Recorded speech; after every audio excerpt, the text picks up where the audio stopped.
Alright guys, চলে আসলাম আজকে আরও কিছু নতুন ফেক অ্যাকাউন্ট নিয়ে আলাপ করার জন্য।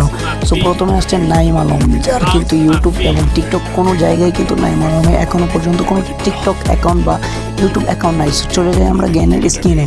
সো নাইম আলমের চ্যানেলটা আমরা ইউটিউবে চলে যাবো, ইউটিউবে গিয়ে সার্চ দেবো যে নাইম আলমের চ্যানেল আছে নাকি নেই। সো আমরা যখন ইউটিউবে চলে যাই এবং সার্চ বারে গিয়ে লিখি নাইম আলম। সো নাইম আলম বলার পরে কিন্তু এইখানে লোডিং হওয়ার পর চলে আসে, কিন্তু স্কাব্বু ভাইয়ের অ্যাকাউন্ট আসে, তালহা ভাই এবং অনেক ইউটিউবারদের অ্যাকাউন্ট কিন্তু চলে আসে, কিন্তু নাইম আলমের কোনো অ্যাকাউন্ট আসে না। সো আপনারা কিন্তু সবাই জানেন নাইম আলমের কিন্তু 2 মিলিয়ন একটা ইউটিউব চ্যানেল ছিল, কিন্তু সেটা এখন আর নেই। হয়তো নাইম আলম সেটাকে কনফিউজ করে রেখেছে।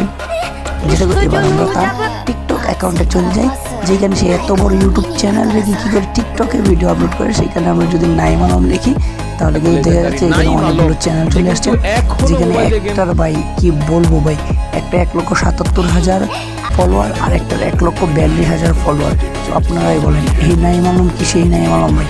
আমাদের নাইম আলম কিন্তু এখন থেকে 2 ঘন্টা ধরে ট্রেডিং মোড খেলছে। তো ভেবেছি তার মরার পরে কিন্তু নাইম আলম আসার সম্ভাবনা রয়েছে।